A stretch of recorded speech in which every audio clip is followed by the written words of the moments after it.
Hi, I'm Greg Kinnear, and welcome to the Larry Sanders DVD. Thank you for selecting the documentary track. This was a show that really broke through for HBO in the terms of getting HBO recognized. Larry Sanders Show convinced us, yeah, we can. If we do it differently, if we do it in a way that has a voice. Celebrity is an American illness. And this was a show that lanced the boil. Every single human being connected to show business was watching that show every single week. But everybody in every work situation said, this show speaks to us.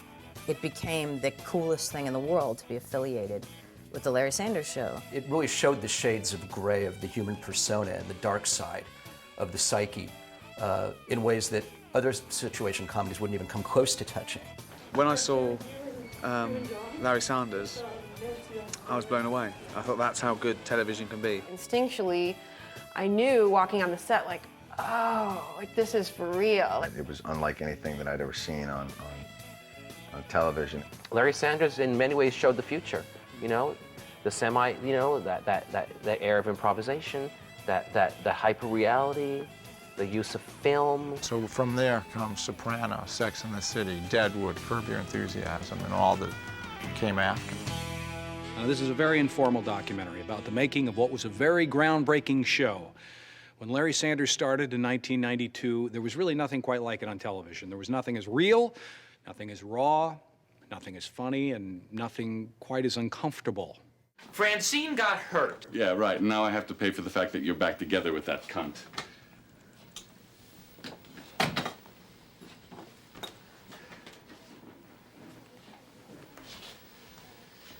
Oh, my God. Oh, my God. Whoa. Oh, no. Whoa. Oh, no. Whoa. Oh, no. What did you just say? No, I'm so... You didn't say... You couldn't have... I'm sorry. Did I hear you? I think it's that new hay fever medication. I think there's opium in it. Please have pity. I'm drowning. I met Gary Shandling at an award show when Sanders was in its first season. I told him I thought the program then was intelligent, seemed to have a sensibility that was admirable. In other words, I kissed his ass just enough to make it onto the show's Emmy-winning and final episode. Look, I thought I was your Bette Midler. This is bullshit. Hey, you guys, let's not forget why we're here, all right? It's Larry's final show. Was I talking to you? Well, you are now. Hey, look, this guy's nominated for an Oscar, all right? For what, talk soup? Hey, take it easy. Great. I'm ready. Whoa, God. I haven't seen such a rumble since the Stones played Altamont. Tom Petty and a former Talk Soup host, only on this program. Now, the best way to understand how something as unique and groundbreaking as this show might be created is to understand a little bit about the personal and professional journey of its creator. Not absolutely necessary, but it could help. I was writing for Sanford & Son and some other television shows when I was like 24, 25 years old, and I got bored very quickly.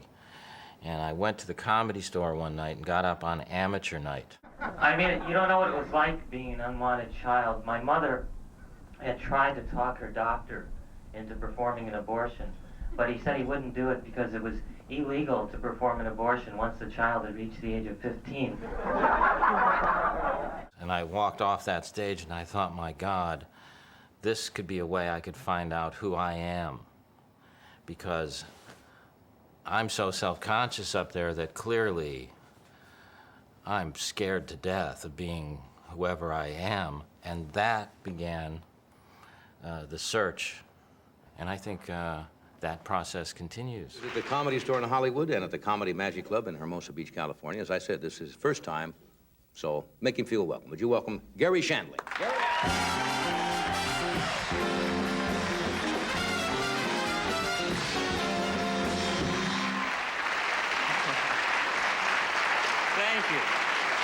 Thank you. Wow, that's very nice. I'm so excited to be here. I had a great day. I went to the bank earlier today, and have you gotten your free pen yet? These are free. You just yank these things, and they pop right out, and My dad, I used to go camping with my dad, and he's such a wonderful guy. He's older than me, and but he's gross. Is your dad gross? I mean, my dad comes to the breakfast table like this. What's for breakfast?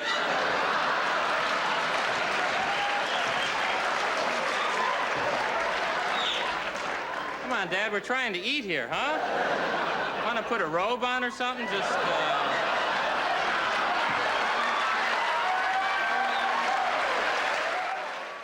He came on the show, did his stand-up, and was remarkable. I mean, the audience went wild. Johnny said, "This is great." That's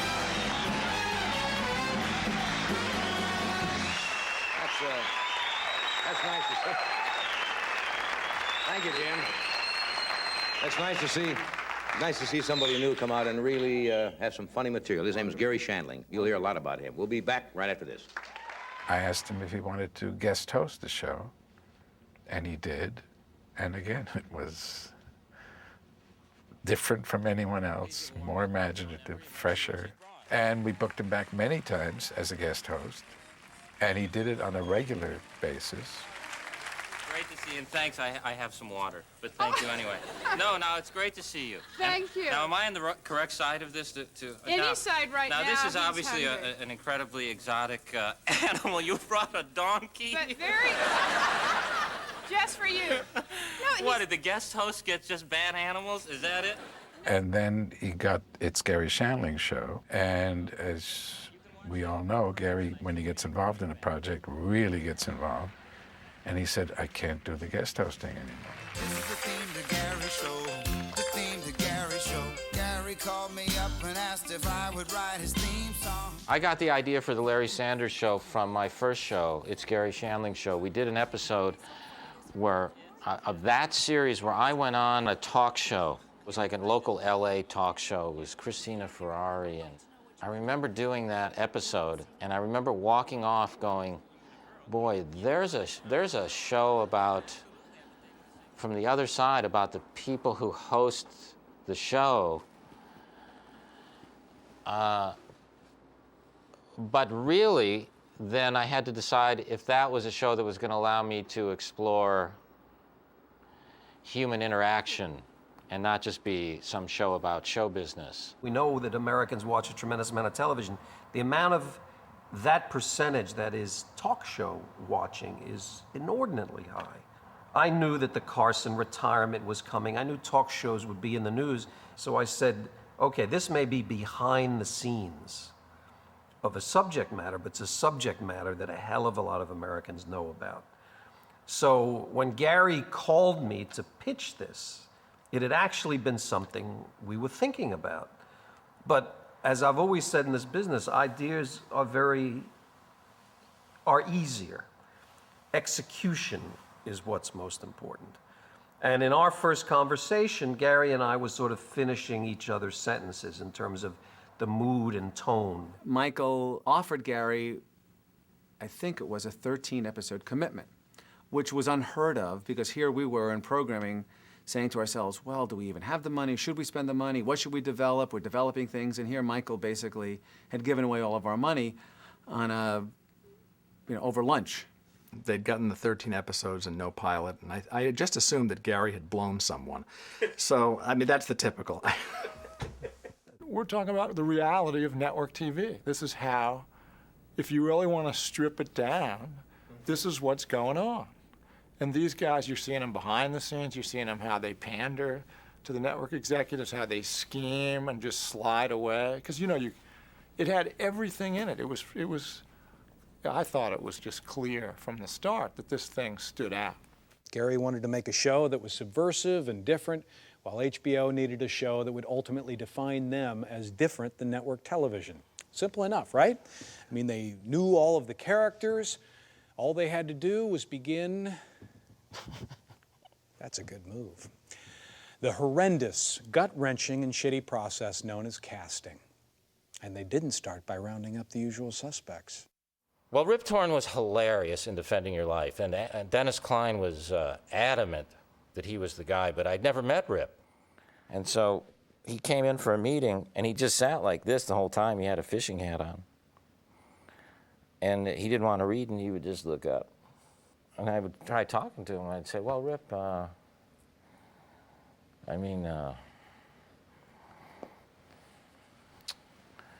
did you read, did you like the script? Yeah, I liked the script. And he wouldn't read. And so he would not read until I called him back a few weeks later because I was stumped.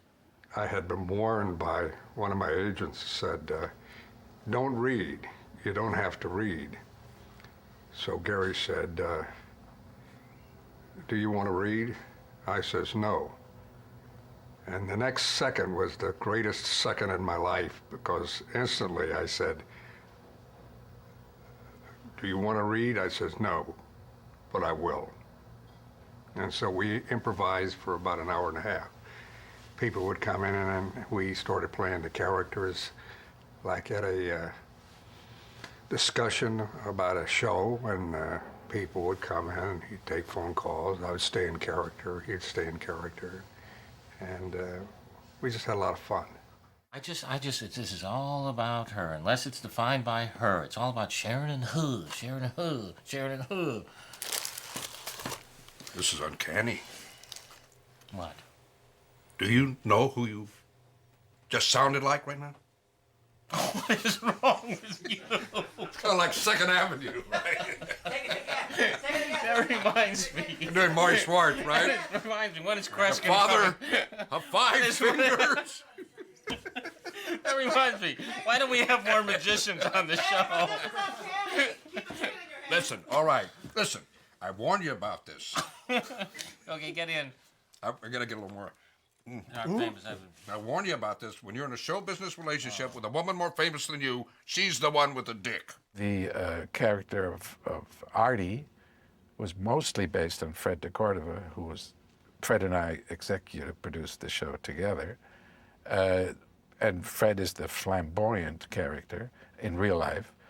Many of the attributes of de Cordova, since I don't know him, I attribute to him based on stories and things like that. And I think one of them is, as a good producer, he protects his star.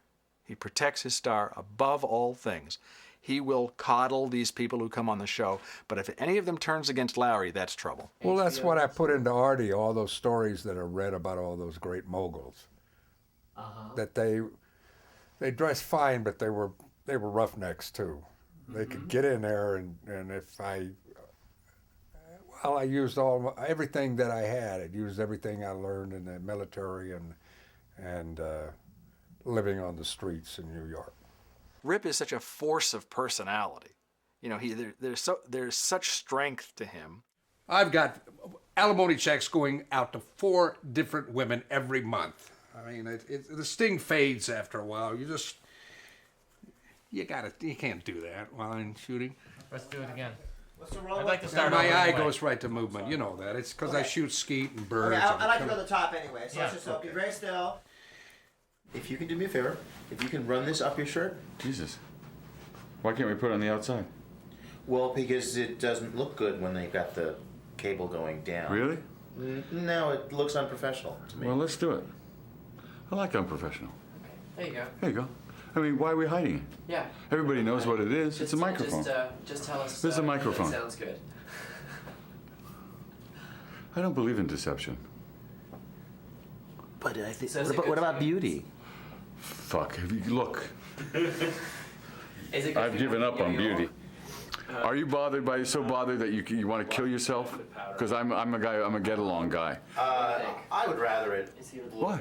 Why? Yeah. Because it looks. Yeah. Just that no. But this is our show. This has more to do with. If this scene makes it, then that's cool. And this is actually right here, Yeah. right this moment. Yep. This is what this guy taught me. One camera film is all my only thing to let you know. This isn't in front of a live audience. Oh, good. Yeah, we were down to, we couldn't find anybody. This was like, we were really close. Jeffrey was the last person we saw. I can't believe you ever said, "Hey now" as a kid, did you? No, probably didn't. But well, I said hey. You know, and I guess I said now. Different times, but. Yeah, Dennis Klein came up with Hey Now, which is so brilliantly simple. All I'm saying is he's inventing in an audition, and it's still inspiring to see someone that courageous. He's really courageous. And I'll tell you the truth, it gets on the audience's nerves. No, it gets sir. on everybody's nerves. No, sir. Look, no, sir. I mean, you're not out there, and believe me, it's very big. It's very big with the audience. I gotta go. I just prefer you not do it on the show anymore, okay? I just, it gets on my nerves, it gets on the audience's nerves as well. Sir. No, Yes, sir. It does. No. Hank? Look, you're not out there. And believe me, it's very big with the audience. And I'm going to tell you something else. I think it helps make the show work. It's part of our whole interplay on camera. By interplay, you mean the times we're both awake? Hey, now. And I think, from my viewpoint, it helps make the show work. It's part of our whole interplay. A little hot right now. A whole interplay on camera. You mean the times when we're both awake? Is that what you mean? Oh, hey now. After this audition, Jeffrey Tambor called me at the gym, and he said, I really know that guy. I really know that guy. I really know that guy. And he did. He took an enormous time in casting, forever. I couldn't get him to hire me. I kept saying, well, I got this offer, I got this offer. I did, too. And he said, well, you got to do what you got to do. He just would not be rushed. Thank God. Thank God. I mean, because look what we assembled. One camera film, no live audience, real. You see the way, look at the cut. And have fun. Okay. And we'll do it a couple times. I was very thrilled to meet him and was thrilled that he was complimentary towards my stand-up. He didn't really say what the show was trying to accomplish, but I did have an understanding that it was going to be reality, like a pseudo-reality based show, and I did know that he liked really naturalistic acting. Yeah, who she screwed. Really?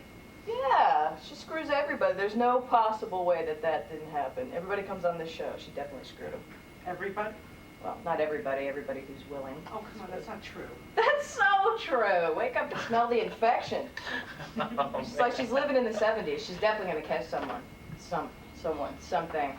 You improvise and I'm cause sorry. yourself trouble. I'm so sorry. I had not acted prior to this, really. The first really acting I had done was some of the stuff for the Ben Stiller show. So by default, I wound up being sort of a naturalistic actor the way he likes, only because I had no idea what I was doing. Listen, I don't know what your problem's been for the last couple of days, but now's the time to suck it up and get over it, okay?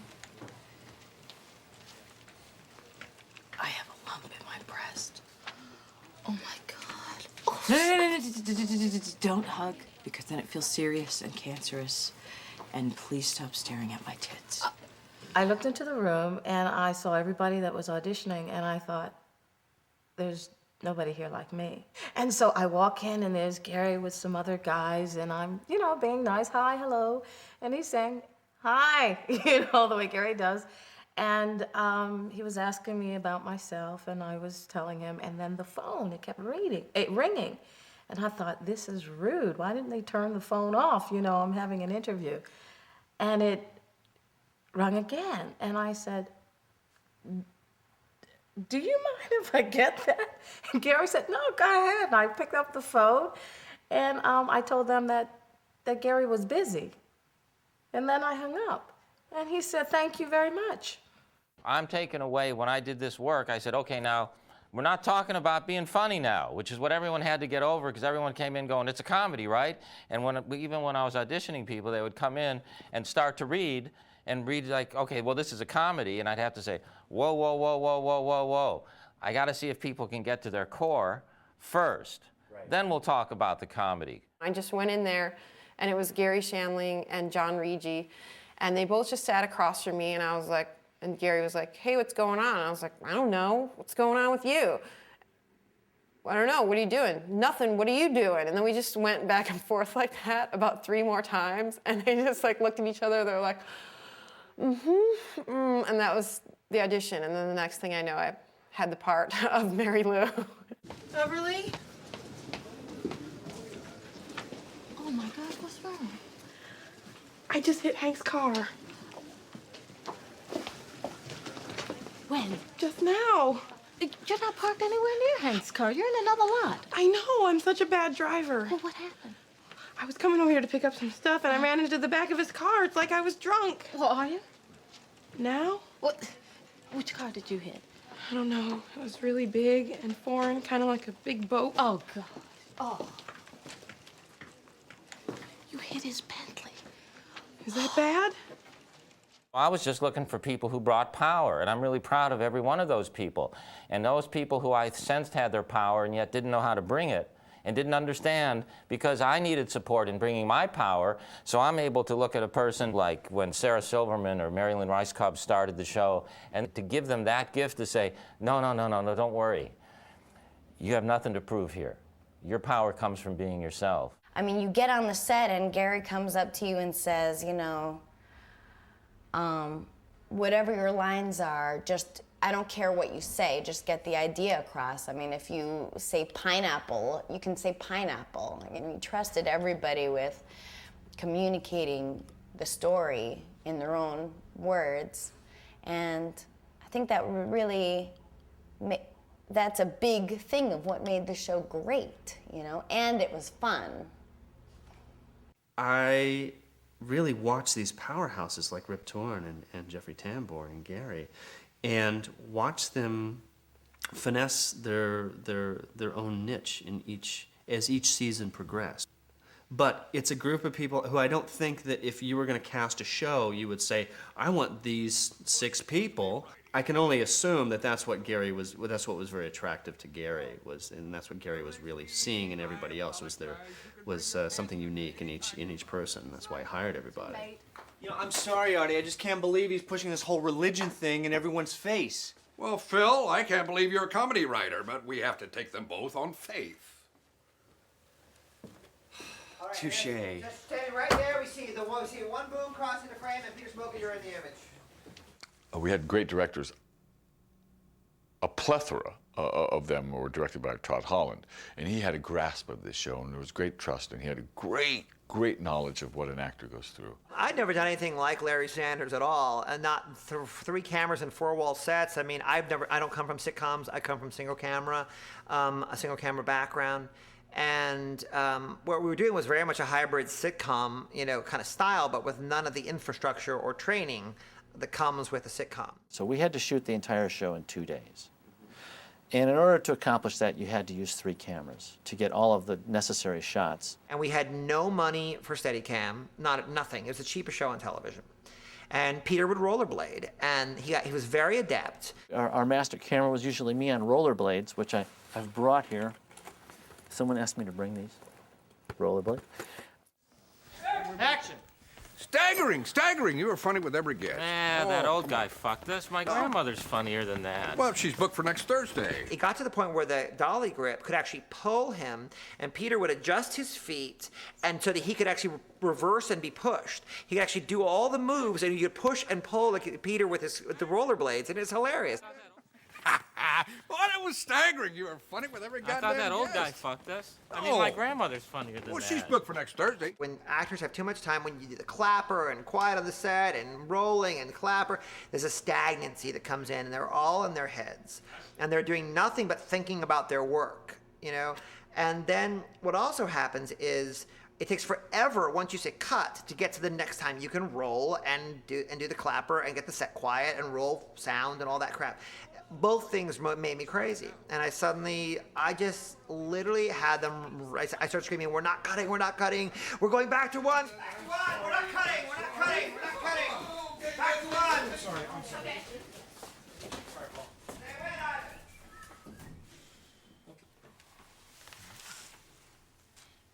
Ready.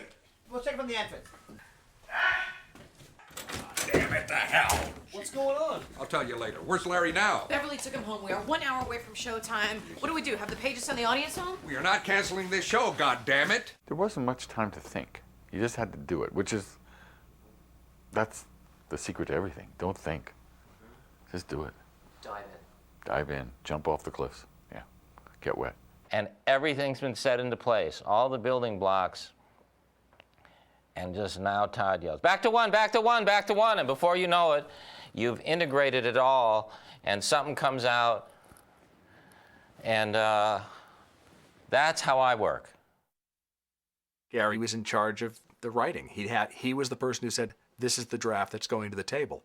And so he and I would sit together and go through scripts.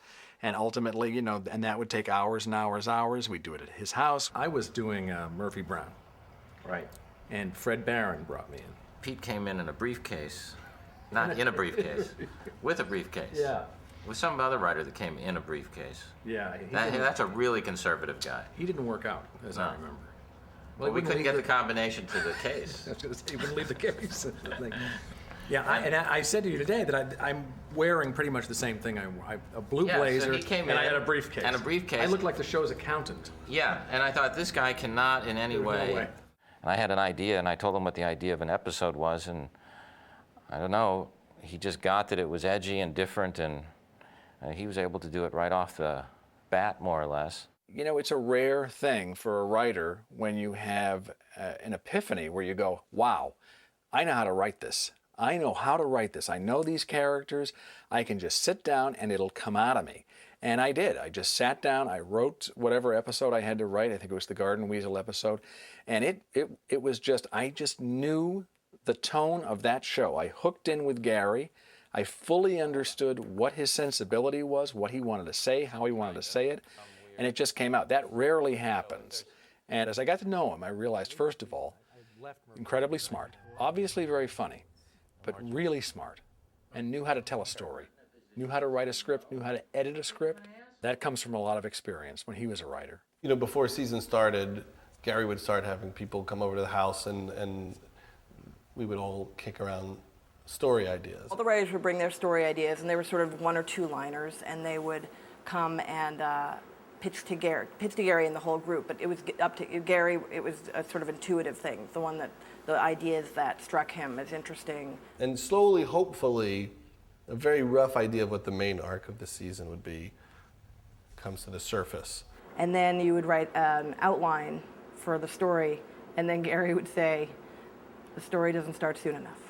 And then you'd write another outline, and Gary would say, the story doesn't start soon enough. I was always remembered, the story just doesn't start early enough. So finally, when you got the story starting on page 1, or maybe page 2 at the latest, that you would be okay to go forward with it. I would just try to get Gary to do as much as he could. I mean, I tried to get Gary to rewrite as much of the script.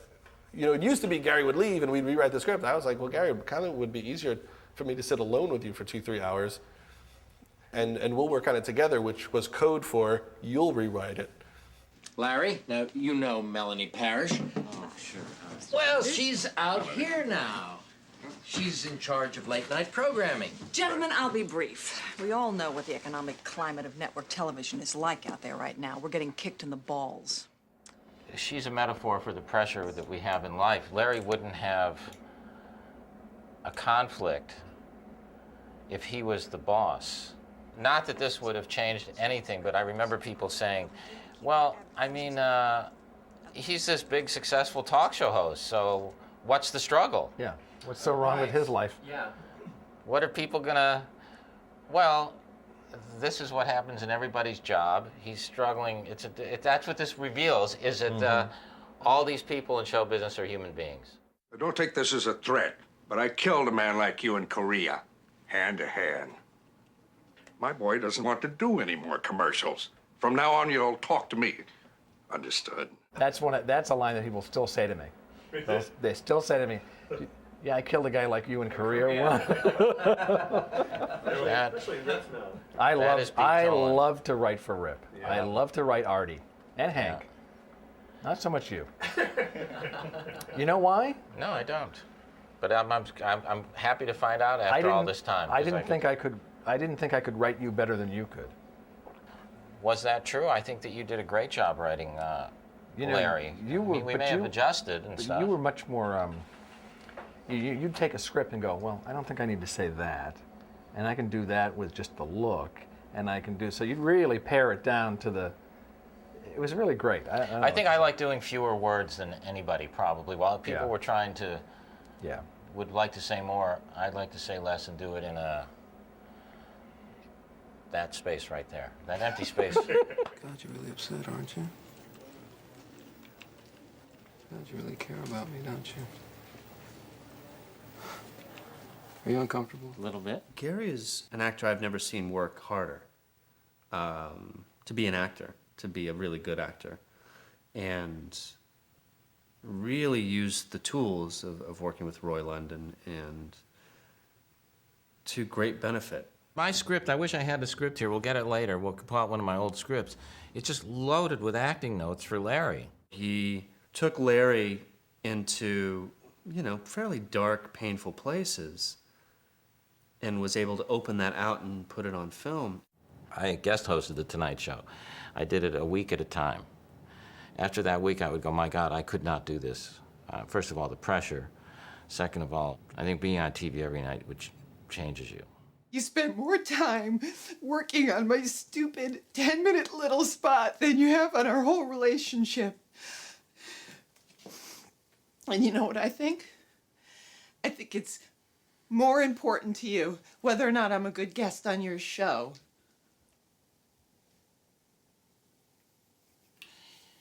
You know,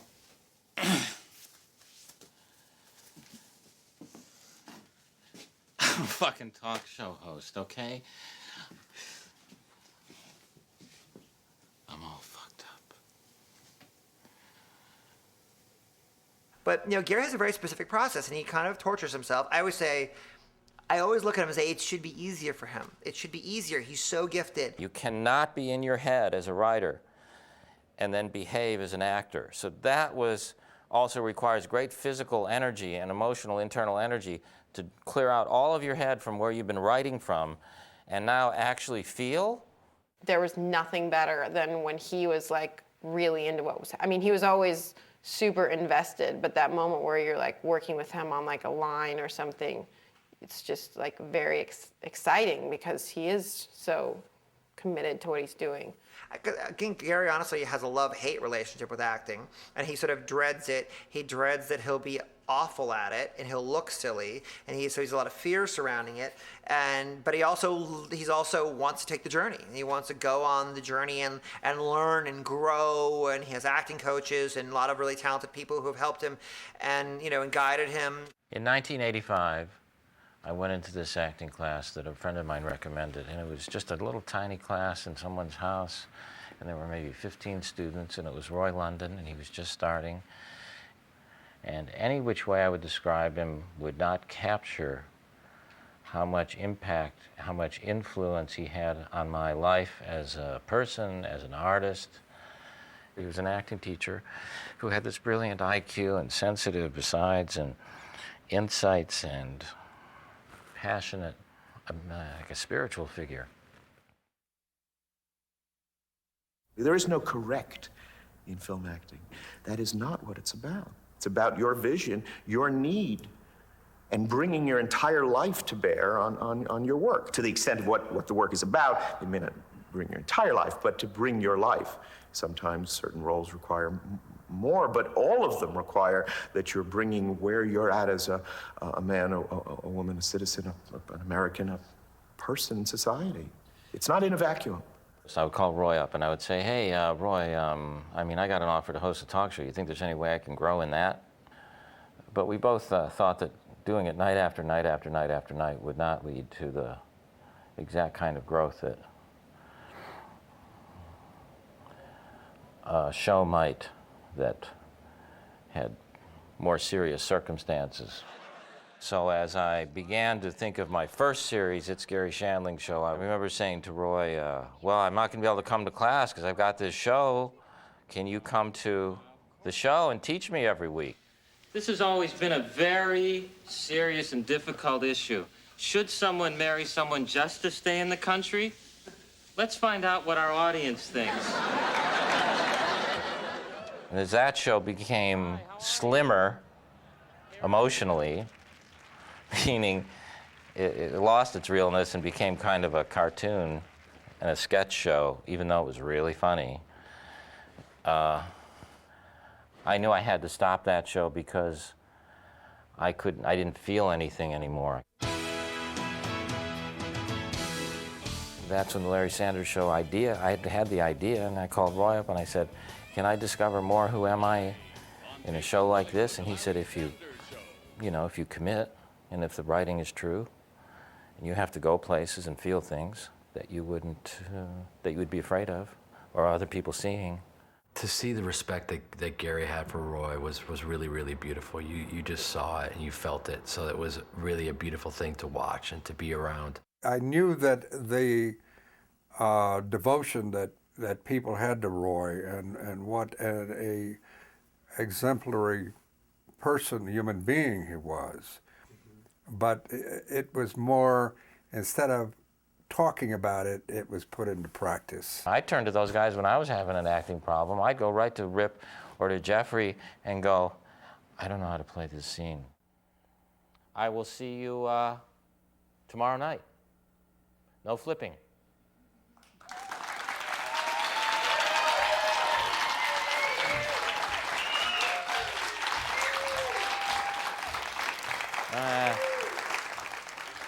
I don't think I'm not sure if I know how to do this. That was good.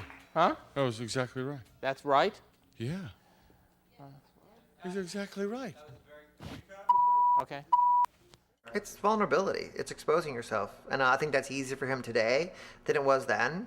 I mean, acting is risky business. I mean, you put yourself out there, you expose some truth about yourself, and Gary's obsession is to truly expose the truth about himself. So by having Larry one step removed from me, it allows me to explore the sides of me that get angry and the sides of me that feel stupid or need people to like me. You know, I could let Larry show all those things. I would say honestly, Larry is a heightened version of Gary. They are, in many ways, the same person. They really are. I mean, Gary just brought a lot of his personality to that character. Larry is obsessed with some of the same things that Gary is, to a more comic extent. But even at that comic extent, you go, God, he really is that person. So there, again, a fine line between who those two people were. I don't think that Larry Sanders is capable of creating the Larry Sanders Show. You know what I mean? I mean, obviously, this is Gary's conception, this show, and it's this character that he can play really well, but it's this whole world around him, you know. And so, I mean, Gary is he has got a lot more sides to him, I think, than Larry Sanders. The talk show stuff is such second nature to me. I would do it like a talk show. I had so much experience that I could just make that feel real. It was frighteningly real. It was so accurate, I cannot tell you. That's what was so brilliant. Let's talk about this series. What's the plan for this series, Ellen? It's been in the news, as you well know. You know, I don't know what you're talking about. I keep hearing little flutters of things. I don't watch TV myself. I don't own a TV, so. You don't own it. Now, why don't you own a TV? It influences me too much in my work. I recently caught an old Cosby rerun, and suddenly my character's a black 50-year-old gynecologist. And I never knew that the audience was going to get Hank. I told Gary, I think that's in the other interview as well. Our first thing was a Garden Weasel commercial where I had to turn to the audience and go, "Hey now," and I said, "They're not going to get this. They're not going to understand this." And I kept saying that to myself, and I think I said it to Gary, and he said, and during the commercial for the Garden Weasel, I did Hey Now. I was so nervous. I remember practicing in my living room the night before. Well, I'm here to tell you, your weeding days are over. Can I hear you say, "Hey now"? Hey now! Pretty good. But can I hear you say, "Hey now"? Hey now! They got it. I went, "Hey now," and they laughed, and I went, and there it was, and Gary was right, and I was wrong. Talk show nights came once every 3 weeks, and we'd carry the script material from the first 2 episodes into the 3rd week, and we had this little Bible of all the pieces we're carrying that we need to shoot. with a live audience. Gary really loved to have a live audience for his stand-up. It was, you know, it's impossible to do stand-up when you're not getting a reaction. And 5, 4. Okay, well, welcome back. The audience, okay, here's what we're gonna do. If you can pretend to have some fucking enthusiasm. No.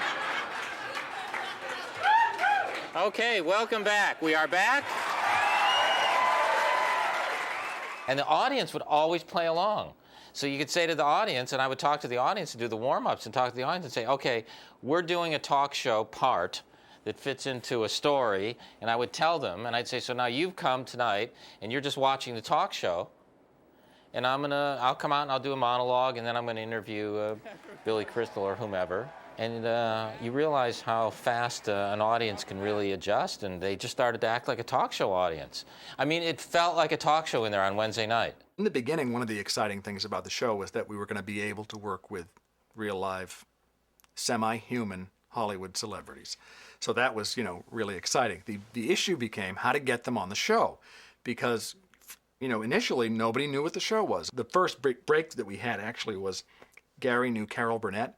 I had worked with her too, and we were able to go to her and say, would you please come on the show and do this thing? Okay, we'll be right back with spider expert Steve Kutcher and Carol Burnett. Don't go away. We'll be right back. When I got the call to do Gary's show, I didn't have to think twice. I wanted to be on it. And it didn't bother me one way, or I never thought, oh, am I the type for this show, or am I going to be right for this, or so. I just knew it was going to be fun. Maybe you could talk to costumes about getting you a longer loincloth. I saw your balls. What? I saw your balls.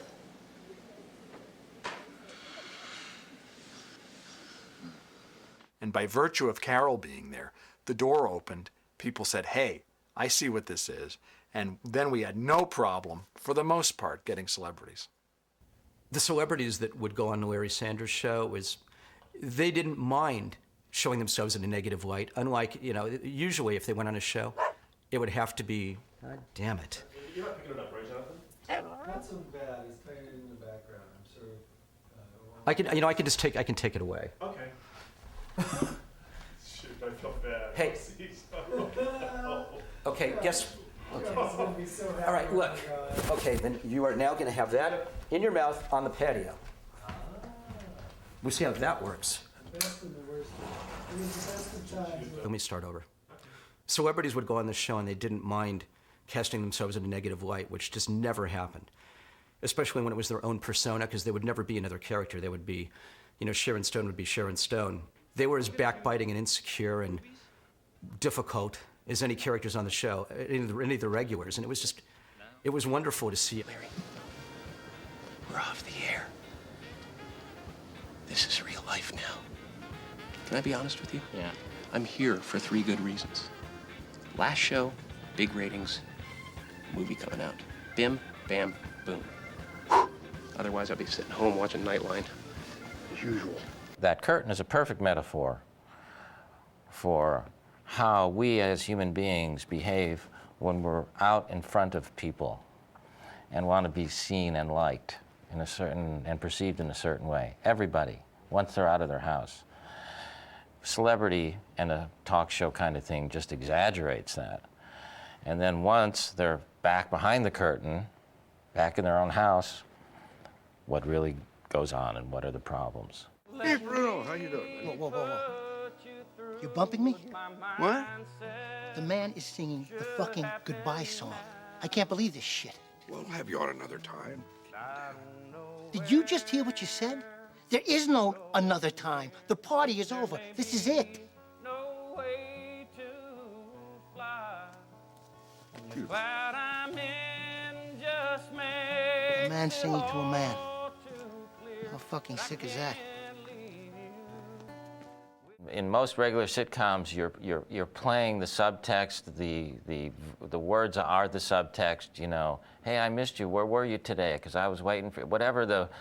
Whereas what really happens in life is all this stuff that's going on underneath and all the stuff that comes out of your mouth to cover that. So I think what Roy London did for Gary as an actor, that influenced Gary's writing and what Gary was trying to achieve with his writing, which was to get to the core of people and what their desires and needs were without openly expressing any of this. Because people don't say what they're thinking. You got to let them behave and see what they say out of that behavior to cover what they're feeling. They just can't say, I'm feeling sad today. I want to see the person that we know is sad walk in and go, how are you today? Hank, I just got a call from the hospital. Sid's gonna be fine. He's okay. What do you mean? Well, it turns out it wasn't his heart. It was a hiatal hernia. What? It's a hiatal hernia. It's a rip in the esophagus. They said he'll be back at work in a couple of days. Isn't that incredible? That is so great. Yeah. Just a second. This morning, I just want to get this straight for myself. This morning, they said he wasn't, that he was going to die. He was not going to make it through the day. Yeah, I know. It's a miracle. Fucking doctors. I mean, come on. If you say a person's not going to make it through the day, then he shouldn't make it. I mean, it's so inconsiderate to just put us through this worry. You okay? I'm so happy. Larry Sanders taught me that it's flawed human behavior is 10 times more interesting than correct human behavior. Characters who are behaving as they would in real life. They're not performing. We're not writing jokes for characters. We're showing characters who are, under pressure to do a show, misbehaving, behaving badly. So it's, it was a lot of fun. I responded to all of those things. Is your grandmother alive? What? Is she alive? Yes. Well, fuck her. We'll have our bookers scour Sunset after midnight. And the first celeb we find getting blown by a hooker, consider him booked. Wow, everyone's salaries are in here. Yeah, that's right, everybody. Oh my God. Look how much Jake the Grip makes. Next time he asks me out, I'm gonna say yes. I knew it. I knew you couldn't resist. You know, what are they hiring UPS? Because you're sporting a very big package. Oh, well, thank you for noticing. Sign here and the package is all yours. Yeah, Mr. Vaughn, I'm sorry about the shit I put on your car. So you did put shit on my car, didn't you, Hank? Huh? Beverly, somebody's been sitting in my chair. Yes, Would you sir. please send out a memo to tell them not to? I certainly will. Thank you. But what we did do was steal from our actors, because we would learn things about them as time went on, and we said, hey, that's an interesting thing. Sometimes a story, but sometimes just a personal attribute. Penny was religious and would, come up to us very, very respectfully and say, I can't say the Lord's name and fucking pussy in the same sentence.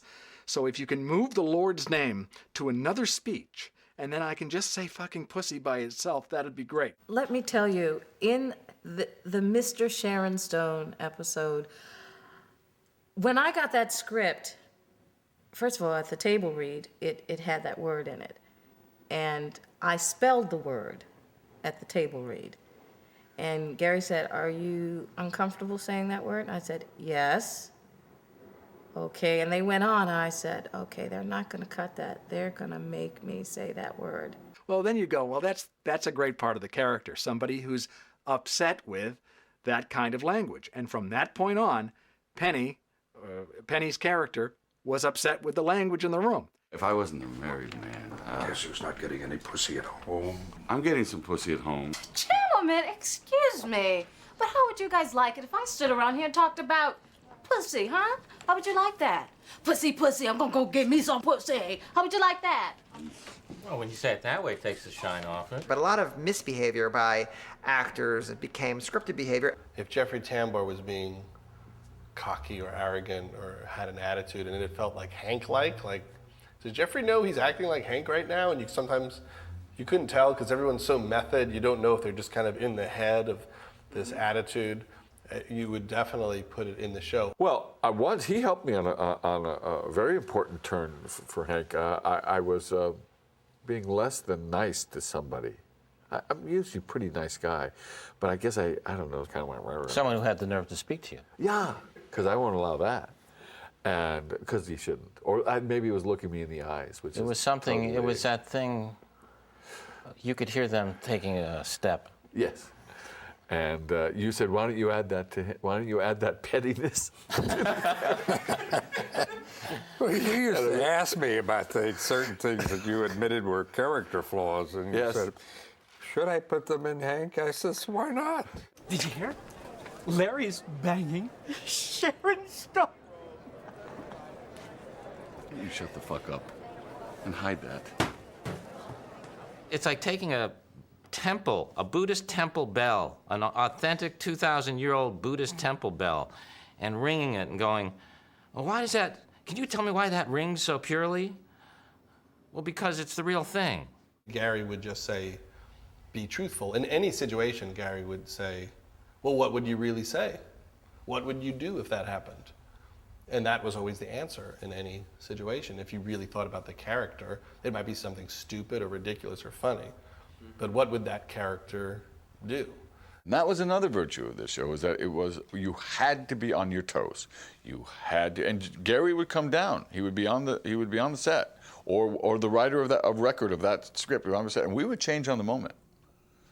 Not improv, but he would change. It was truly organic. We didn't have to force anything. If it was forced, I'm sure those are all the scenes that Gary cut. Because if it wasn't organic, it wasn't his style or his truth. And I think that's what we were getting at for the Larry Sanders Show, real truth. I just don't think that there should be a stark difference between what's off camera and what's on camera. It isn't suddenly like, okay, now you start the scene, now you start being human. Action. No. See, I don't like what Shadow did. You know, I told him Kingsley, didn't I? We have a plan. I'm sorry. Let's roll the video again. We'll have to re-rack it then, right? We just said rephase. Rephase. Yeah, I told him Kingsley, didn't I? Kingsley. Look what he does, Kingsley. What a weenus. Do you like weenus? Just stay phased. Tell me when you're phased, Ivan. Don't zoom. Just tell me when you're phased. Hold on and listen. Find your phasing point. You're all We're phased. Roll video. No, God. Wait, it'll be 1 second. What a dick. Dick breath. Action. No, you're so bad. I don't like what he did. I told Shadow, I said Kingsley, didn't I? Kingsley. Now, look what he did, Kingsley. What a dip. I knew from the very beginning that the magic happened in the mistakes. It's something that I've heard Roy say. It's something I felt. And I don't know if it actually was a credo, but it seemed to be one of the components is leave the mistakes in. If you trip or you falter, leave that in. And also, not slavishly rehearsing, and then recreating that rehearsal, but actually peaking your performance at the time you are filming it. Roy used to say, the magic is not only in the mistakes, but in fact, if you could capture that actor or those actors in that scene. To discover something about what the script is about and yourself in the script while there's a camera here somewhere, while the camera's running. Are you willing to do that? Very few people are willing to do that. What most people would like to do is figure out how to do it right before that camera ever shows up and be the right thing.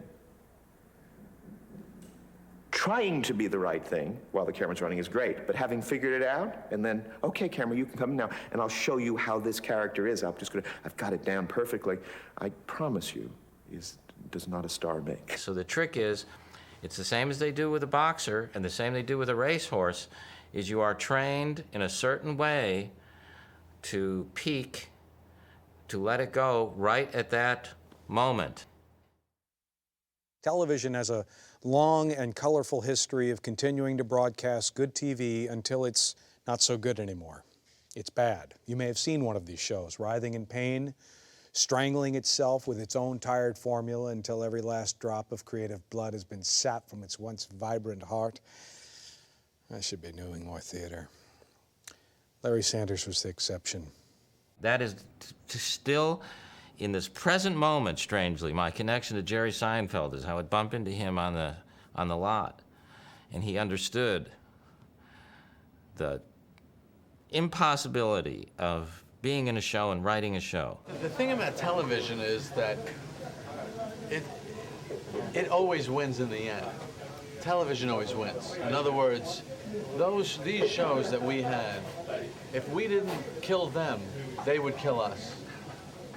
And it's not a fair fight. And you can subdue it for a period of time, a long period of time. We were fortunate to do it a long period of time, but you know it's only getting stronger and you're only getting weaker.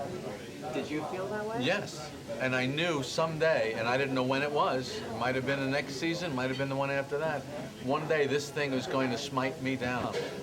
And so the trick is to make the neat and graceful exit before it gets that chance. And people, and the people that made my show said, well, look, they showed me the ratings. They said, look, the ratings are still going up. I said, I don't want to know where that line ends. Leonard Cohen has this lyric that is, everything cracks. That's how the light gets in. I don't have any doubt that the pressure of that show, and ever more with no support, had benefit for the show. I don't think it can, and have benefit in the big cosmic picture for everybody, but I don't think it can be good for the person who's, who's responsible to put the thing out and who cares about quality. Well, I think I thought the show was probably creatively at its peak. I mean, I was never one to drag stuff on, as many a woman will tell you. And the Larry Sanders Show was over when Gary said, this is the last season. And I don't think there was a finer thing I've ever seen on television than the final episode. And he thought about it for a really long time, and it was a beautiful, perfect ending to an amazing experience for all of us. I called you and said, I have an idea for the last episode, which is mostly talk show. All right. And we talked for a very short time, and you wrote a first draft of the last episode that it was the funniest table reading we ever had for that last episode. Which we won the Emmy for. Which we won the Emmy for. No, there was a lot of work that went into it, because you remember there was also some fortuitous stuff in there, because Judd Apatow was working on the show at the time, and Judd got Jim Carrey to do that part. That's right. And I talked Jim Carrey into doing the last episode. Well, that I'm going to take. I talked him into it. I asked him for 5 years, and then finally I was able to call him and say, there's only one left. This is your last shot. And then Jim said, I will do the last episode if I can be the best person who's ever done any episode. No, no, no, no way. No, no, no, no way. We're living without you. We're not living without you. There's just no way, no way. Down the mountains, yeah, scream and shout. You can say what you want. We're not walking out. We don't need no land of holding or dead. Want you some Larry? Let's give him a wave. Woo! Come on. Woo! Flip was a very difficult episode. It was emotional, and it was many things. Gary had a monologue. He did the last monologue, and it was a big deal for him. To you at home, thank you so much.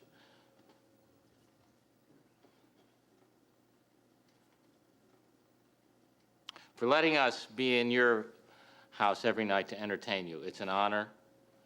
And to tell you the truth, I don't know exactly what I'm going to do without you. Thank you so much. God bless you. And you may now flip. But from the minute he shot that monologue, it was so like cathartic or something that he didn't want to be there from that point on. The most important thing for me, other than that, was to say goodbye to the characters that we had created and that we had loved so much. I say to Gary, and I've probably said it before, that I wrote the first draft of that episode after Gary and I had talked, and a lot of those conversations happened over the course of the entire season, where he'd say, hey, in the last episode we should, and I would write it down. So when I sat down to write it. It was, 6 months of information that I was able to channel. But I took a Post-it note. I've never done this. It's such a goofy thing. But I put the word love on it. For this show, of all things, to put the word love on it. And I stuck it on the computer because I wanted to remember as I wrote it how much I loved the characters and how I wanted to send them off in a good way. And I said to Gary, I said, I know how this ends. I know exactly how this episode ends. And I'm not going to tell you, but I know the last scene of this show. And it's the three of you, because that's the core of it. Thank you for not letting me say my thank you. I mean, I knew you guys were pieces of shit, but I had no idea. Well, try not to be such an asshole, will Hey, you? don't tell me what to do, okay? You're not my boss anymore. That is over. What is your problem? What is my problem? Hey. The last episode and the last scene to be shot of the last episode was a metaphor for the entire series, which was, it was something like 1 o'clock in the morning, and we'd been shooting since 7 o'clock. And even though this was the last shot of the entire series, you're still going, oh, you've got to be kidding me. We've still got to do that scene. You've got to be kidding me. Gary, I don't know why he said it. He says, I don't know if we should do it. I remember saying, you don't think we should do it? This is what the 6 years was all about. I mean, this is it. This is the whole deal. And I got mad at him, which was the second time I got mad at him. And I just said, don't make up, use it. That's when I chased him up the thing. But it's my fault because I smiled and I let it happen because this face was being seen by millions of people every night, and there was lots of money and there was lots of pussy. Well, more money than pussy. No more. No more. I swear to God, no more. One more remark, and I swear to, I'll fucking choke you with my hands. We did it in one take. The cameras, I remember, and the actors were moving as one. It was just one of those times when you go, you can't do, you knew that you had to do the 10th take on the first take, and you just took your, and you made it. You just made it work. And I tell people about that, and I say, if anything typifies that show, it was that. It was such a thrill to see that everybody, especially Jeffries, his great aria that he had there at the end. Mm-hmm. And Gary and I did pretty good too. And there was all the honesty of missing each other when I talked to him in the scene. It was what it was. And all of this frustration that I was feeling is in that scene when I walk up and I go, Sad and pathetic shithead like you. Sit down. really? Now that I see the desk like that, I don't know why we didn't try it before. And then the real love between Artie and Larry, even though Artie sees Larry as a huge pain in the ass who requires so much care and coddling and feeding, he still loves him and he's going to miss him. And I try to channel all of those feelings into the writing of it. Doing tomorrow. You want to get together? I've got a date with Diana Douglas. Oh, good for you. I guess it's us. I love you. I love you. I love you. Oh, please. Yeah. Let's go. Remembering how much fun we had and how creative it was,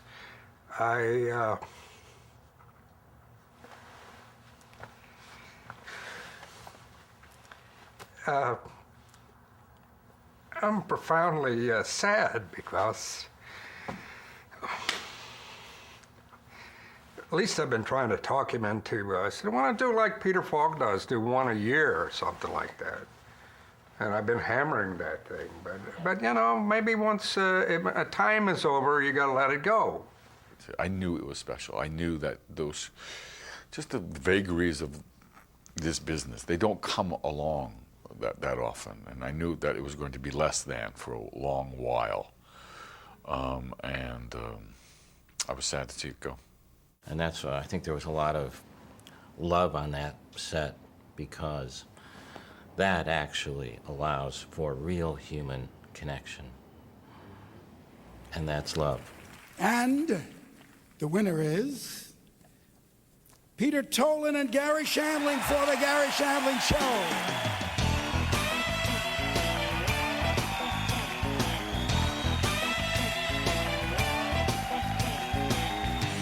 Winning and losing is not important. Being nominated is... Gary, we won. Oh, we won. Oh, thank God. Okay, yeah. Oh, being nominated means nothing. This is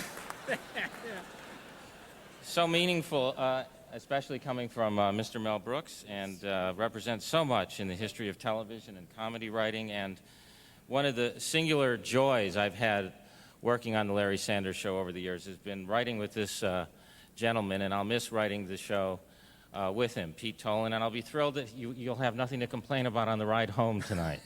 And Pete, would you like to say a few words? I just think it's very nice for our industry and also for our country as a whole that in 1998, an award for comedy writing can be won by a Gentile, and I thank you.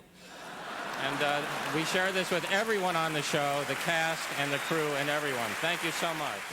The show became so appreciated by the people that write about television, and then by extension, people that write about the cultural life of our country. It became a show that, you know, if you haven't seen the show, you have to see it. You know, when a show is great, then there's all these other shows that try to be like that show, but all these people that tried to steal that idea, they were stealing the wrong thing. Like, they were stealing the concept of a behind-the-scenes kind of show or something like that. That's not what made the show great. The show was great because of the process. Everyone, they should all have stolen the process of it. I have fallen to a lifelong love with the living moment, and it's something I learned there, and something I won't direct comedy or drama without a moment that is genuinely fresh and alive and spontaneous and feels human. I take that experience into everything I've ever done, and most importantly, I try to take the integrity Gary has to do something great and to create something that is human and connected and artful. It was a great learning experience, one that has enhanced my life and my career. It changed my life. So that is the making of on the Larry Sanders DVD box set. Hope you enjoyed yourself, and from all of us, thank you. You think? I think that show was used for me every week as an exercise to explore what I was really feeling and what others were really feeling, and then what we felt together. That's the big curtain. That's the big curtain, you know? This whole facade of this physical existence. What's behind this? That's my next show.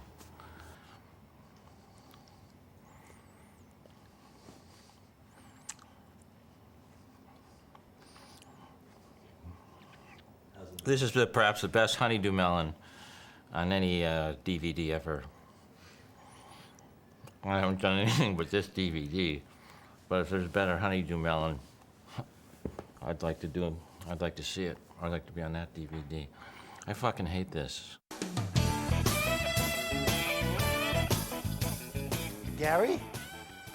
Look at this Oh, place. It's like Bruno. old times. It's I know, incredible. It's incredible. Good to see you, buddy. You look It's fantastic. Great to see you. I feel know, fantastic. we just put this up for today for the first time I'd seen the set up. That's wonderful. I know. Yeah. We did it for the DVD. I'm excited. I really am. I've never Oh. done this before. I've never narrated a DVD before. And I was thinking about it last night, and I have a great opening. I'm going to talk about how we became friends on it's Gary Shandling Show, and just been friends now, I don't know what, 10, 15 years. And, you know, maybe at the end of the narration, I'll talk a little bit about that. Maybe I'll even get a little emotional. Are you all right? Yeah. Okay. I made a mistake. I think I made a big mistake.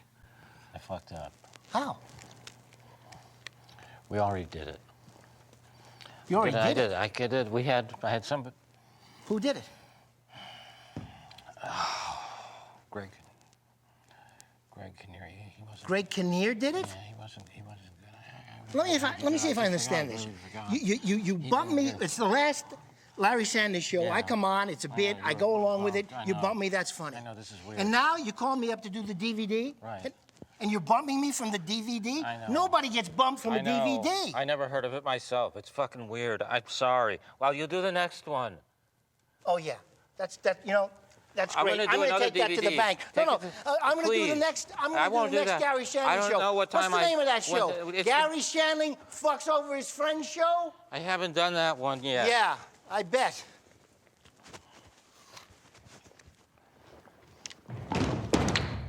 That felt good.